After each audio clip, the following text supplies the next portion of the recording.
જો સૌથી પહેલેથી તમને સમજાવું. પહેલા એક એલ રેખા દોરવાની, બરાબર? એટલે સમજણ પડી. એલ રેખા દોરવાની, એના ઉપર આપણે બરાબર મધ્યમાં એક બિંદુ લીધું, એક્સ બિંદુ લીધું, બરાબર?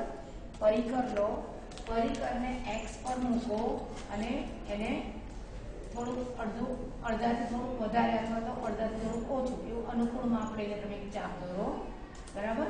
ચાલો અડધાથી વધારે માપનો ચાપ દોરો અને અહીંયાથી પાછું આ બાજુ પણ એટલા જ માપનો ચાપ દોરો, માપ બદલવાનું નહીં. પછી તમે અહીંયાથી એક ચાપ આ બાજુ ઉપર દોરો અને અહીંયા તમે જે ચાપ દોરો છો ત્યાંથી પણ તમે એક ચાપ મારો. આ બંને ચાપ એકબીજાને જ્યાં છેદે છે ત્યાં તમે એક બિંદુ લો, એને વાય બિંદુ નામ આપો અને એ વાય બિંદુમાંથી એક્સ બિંદુને જોડતો એક રેખાખંડ, બરાબર? આટલી સમજણ પડી. હવે આપણે આ વાય બિંદુનો જે રેખાખંડ છે એને પણ આપણે લંબ દોરવાનો છે. તો આપણે શું કરશું? જેવું અહીંયા કર્યું એ રીતે જ વાય ઉપર તમે પરિકરની અણી મૂકશો અને અડધાથી વધારે લઈને માપ લઈને ચાપ મારશો. એટલો જ માપથી અહીંયા ચાપ મારશો, અહીંયાથી એક ચાપ એટલા જ માપનો અહીંયા મારશો અને એટલા જ માપનો એક ચાપ તમે અહીંયા મારશો. આ બંને ચાપ એકબીજાને જ્યાં છેદે છે ત્યાં આગળ તમે એન નામ આપો, બરાબર? અને તમે આ બંને બિંદુને જોડો એટલે વાય એન એ લંબ થશે. તમને પડી? ચલો દોરો બધા.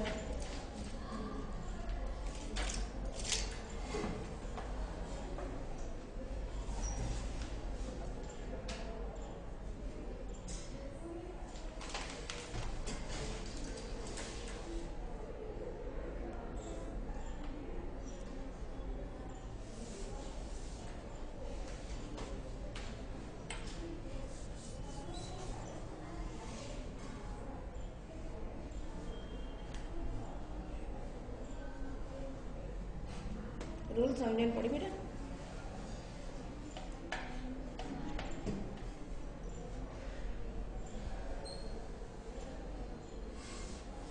હવે એના રચના મુદ્દા લખવાના છે. આપણે આગળ પણ લખ્યા છે રચના મુદ્દા ઘણા બધા. આપણે શું કર્યું એ લખવાનું, બરાબર છે? તો સૌથી પહેલા આપણે શું કર્યું? રેખા એલ દોરી. સૌથી પહેલા શું કર્યું? રેખા એલ દોરી. એના પર એક્સ બિંદુ લીધું. એલ રેખા પર એક્સ બિંદુ લીધું. અનુકૂળ ત્રિજ્યા લઈને એક્સ પરથી એક ચાપ લીધો. એલ રેખા પર એક ચાપ દોર્યો, બરાબર? એ જ રીતે એની વિરુદ્ધ સાઈડમાં પણ બીજો ચાપ દોર્યો, બરાબર? તમે રચના મુદ્દા લખવાના છે. હા, પછી એ ચાપ પરથી તમે રેખાની બહાર એક ચાપ દોર્યો અને વિરુદ્ધ બાજુથી પણ બીજો ચાપ દોર્યો અને એ બંને ચાપ એકબીજાને જ્યાં છેદે છે એ છેદન બિંદુને વાય નામ આપ્યું. એ છેદન બિંદુને વાય નામ આપ્યું, બરાબર? અને વાય અને એક્સ ને જોડ્યો, રેખાખંડ દોરીને જોડ્યો, બરાબર? તો આ રીતે એનો લંબ દોરાયો. તો એલ રેખા પર લંબ દોરાયો. હવે આપણે આ એક્સ વાય જે છે એના પર લંબ દોરવાનો છે. તો તે જ રીતે વાયને કેન્દ્ર ગણીને આપણે ચાપ દોર્યો, રેખાખંડ વાય એક્સ પર ચાપ દોર્યો અને એ જ રીતે તેની વિરુદ્ધ દિશામાં પણ ચાપ દોર્યો અને બંને બિંદુ પરથી સામે પણ બીજા એક ચાપ દોર્યો અને બંને ચાપ જ્યાં એકબીજાને છેદે છે ત્યાં આપણે એન નામ આપ્યું, બરાબર? સમજણ પડી? ઓકે, ચલો લખી કાઢો, લખો.